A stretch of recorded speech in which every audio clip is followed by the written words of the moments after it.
Assalamualaikum warahmatullahi wabarakatuh.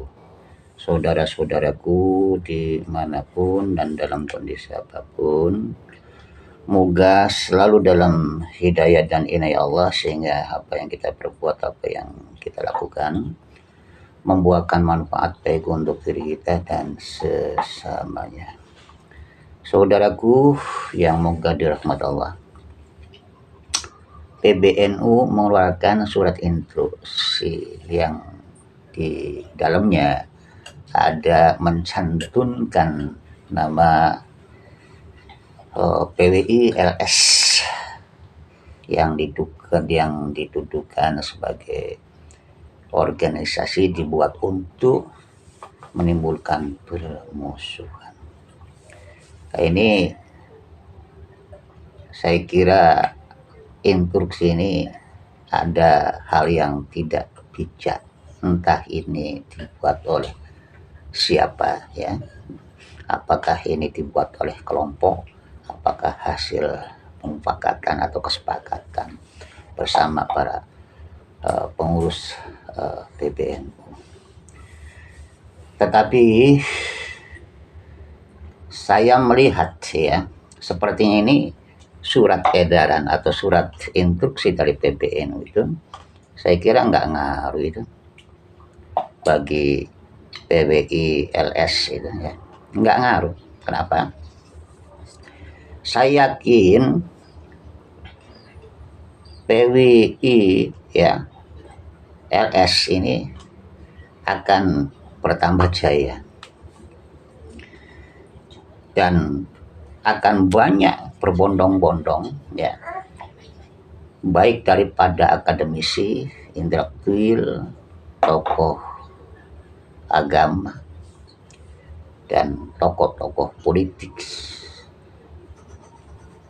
bukan hanya level nasional tapi juga dunia, akan bergabung dan akan mendukung keberadaan PWI LS ini, yang karena sudah jelas ya kiprah atau visi misi atau yang terjadi ya di lapangan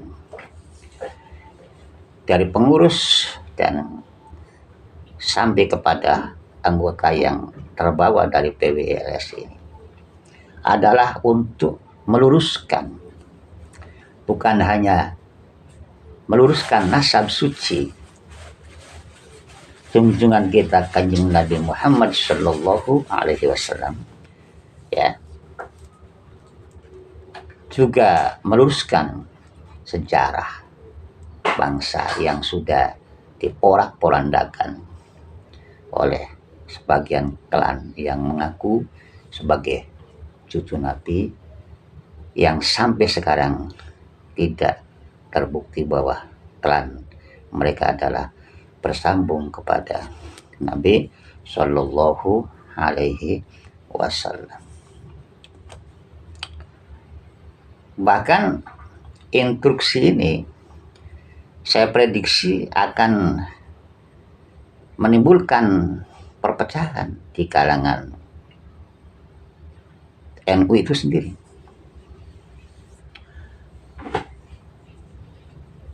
Kelak bakal banyak sekali nanti ya kader-kader NU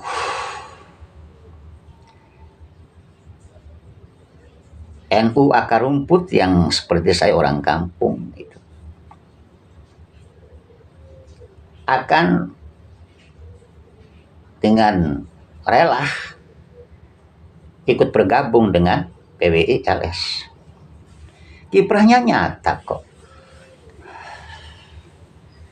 Dan tidak ada, saya perhatikan ya, baik itu ceramah yang dilakukan oleh Kiai Haji Imaduddin, Ketua PWI LS Kiai Haji Abbas, dan juga para pengurus dan lain-lainnya di PWLS yang menyampaikan framing atau narasi-narasi yang mengarah pada provokasi atau permusuhan. Tidak ada. Yang saya perhatikan adalah mereka, baik itu secara lantang atau secara lembut, memberikan tazkirah, pembelajaran, pencerahan kepada umat agar selama ini ya sadar ada klien yang memperdaya umat Islam untuk diarahkan menjadi pengikutnya, ya, menjadi jamaahnya.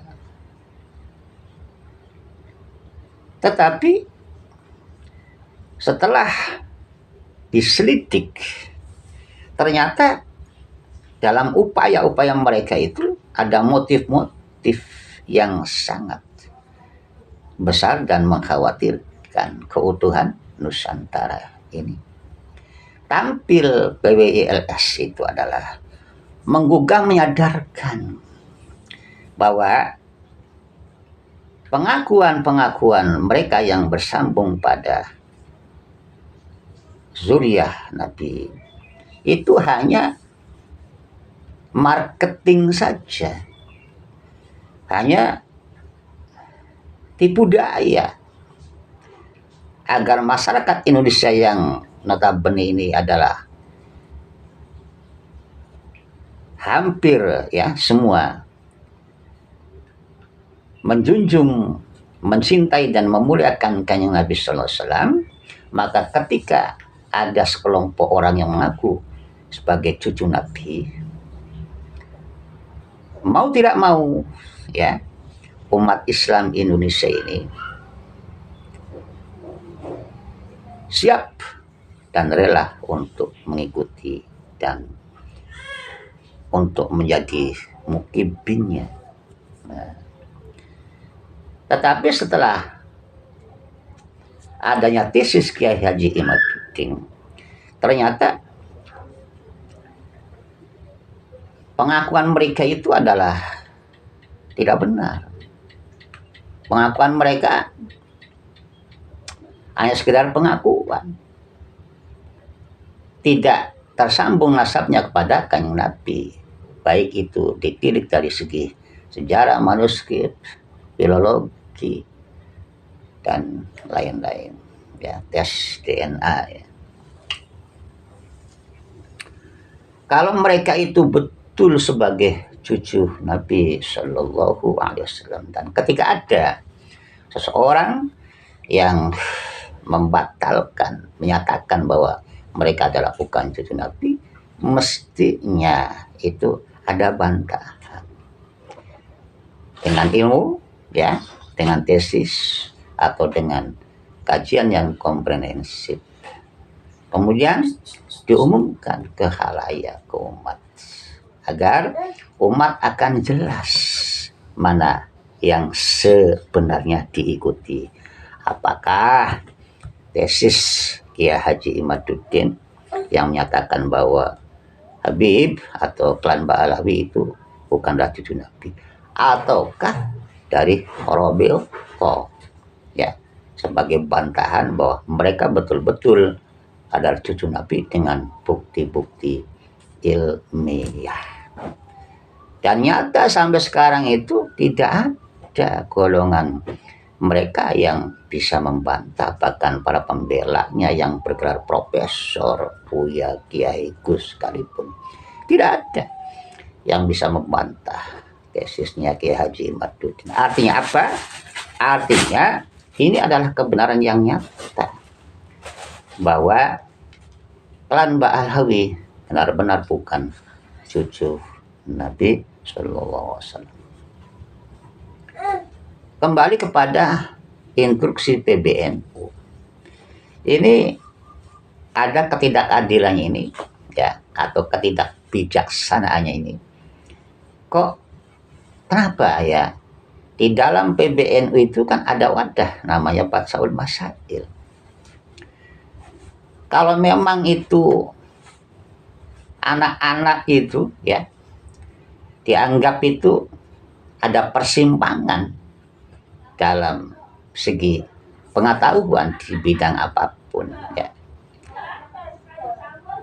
bertentangan dan tidak sepaham dengan PBNU, dengan pengurus yang mestinya itu kan ya tinggal dipanggil, itu kan satu keluarga, ibarat itu anak dengan bapaknya gitu.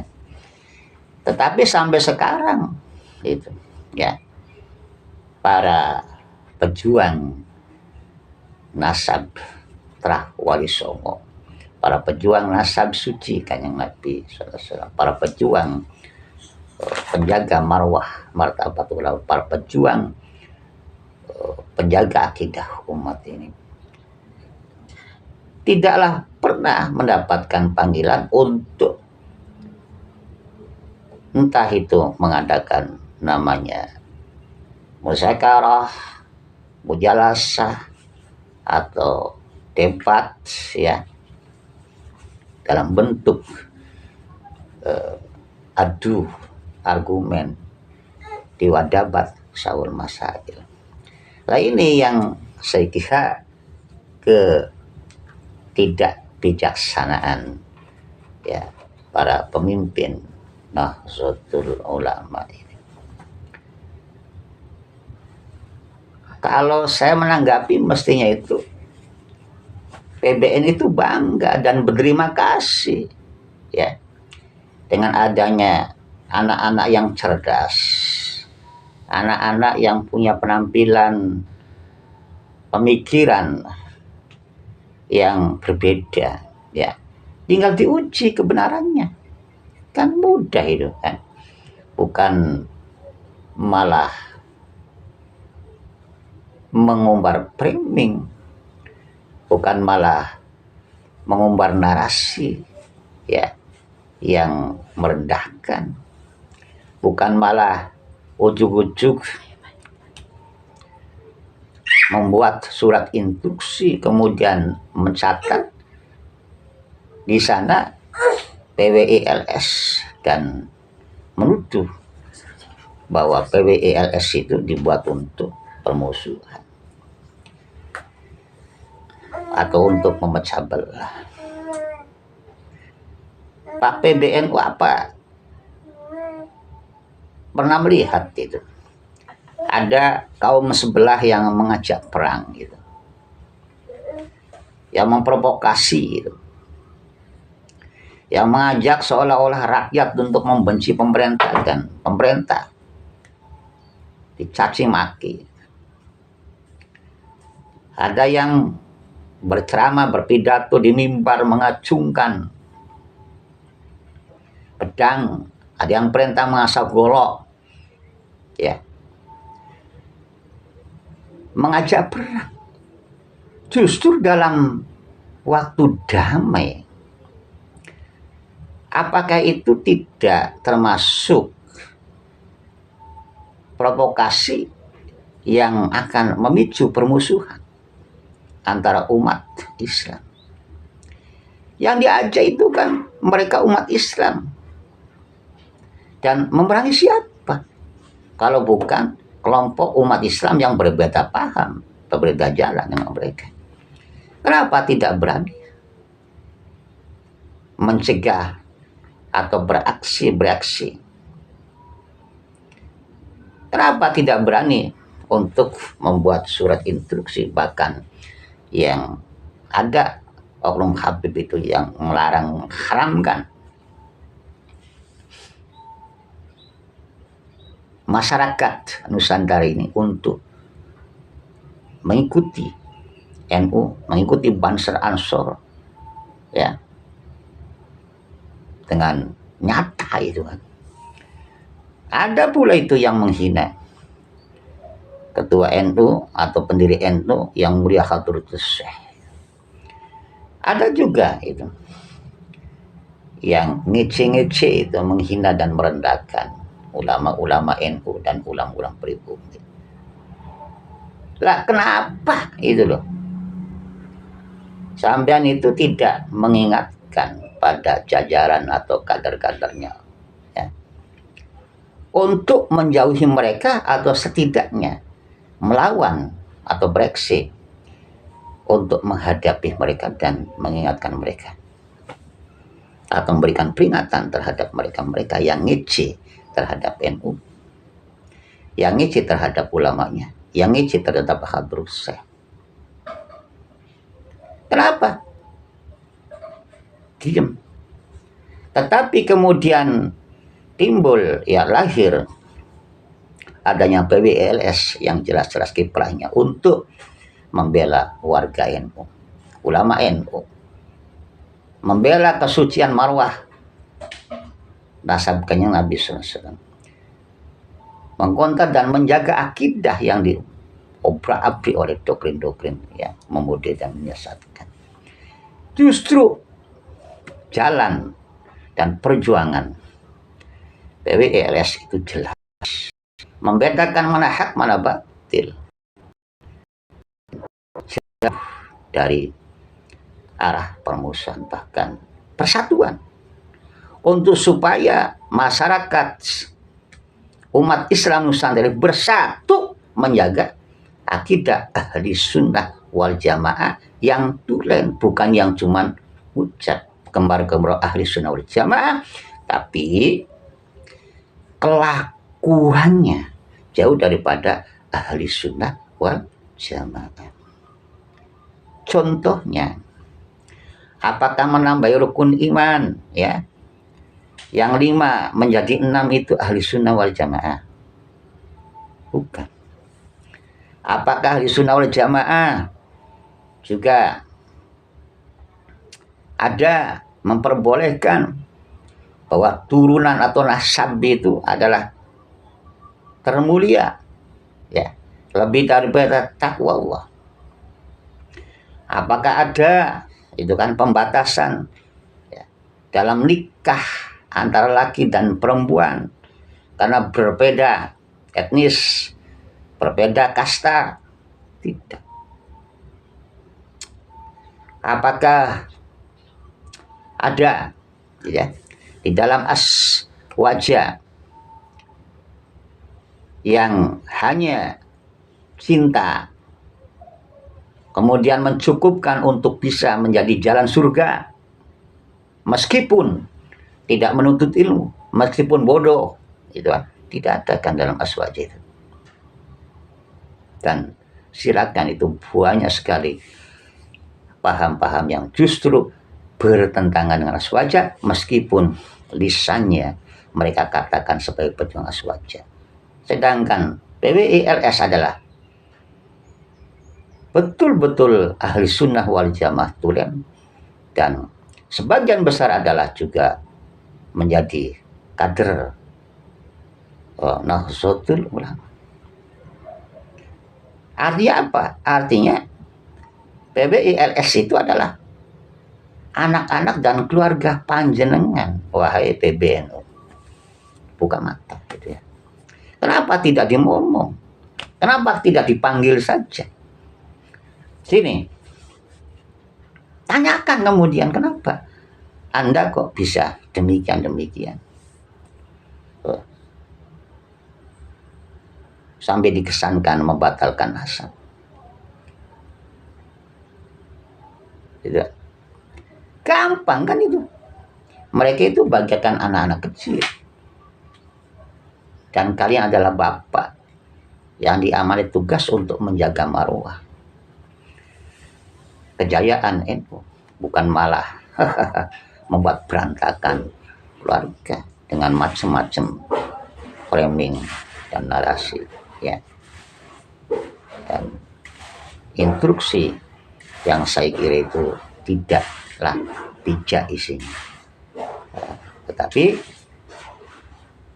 itu saya kira tidak ngaruh terhadap PWLS. Maju terus PWLS, ya. Maju terus, ya.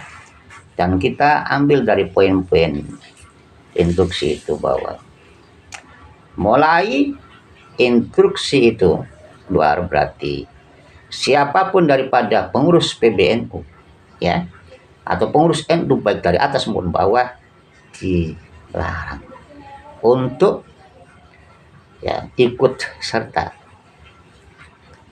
mengurusi atau terlibat dalam perkara kisruh nasab ini. Jadi kalau ada PBNU atau warga NU yang ngaku-ngaku ya kemudian melibatkan urusan atau persoalan dalam kisruh nasab ini mengkhianatkan sebagai tidak patuh terhadap instruksi PBNU. Termasuk juga yang mengeluarkan instruksi itu. Kalau besok mereka ikut campur urusan PWI LS ya, yang bukan banon daripada NU atau yang berseberangan ya, maka bolehlah kita untuk bergerak mengingatkan PBNU jangan bicara tentang masalah kisruh nasab. Dan untuk PWLS hak sebagai organisasi yang sudah mendapatkan legitimasi dari Menkumham yang jelas pedoman Pancasila dan ADRT-nya juga jelas untuk menyatukan warga bangsa ini dalam satu akidah ahli sunnah wal jamaah yang murni, bukan yang abal-abal cuman tulisan saja. Demikian saudara, sebuah unek-unek ini dari orang kampung ya dalam menyikapi turunnya instruksi PBNU yang saya anggap tidak bijaksana. Demikian, kurang lebihnya mohon maaf. Assalamualaikum warahmatullahi wabarakatuh.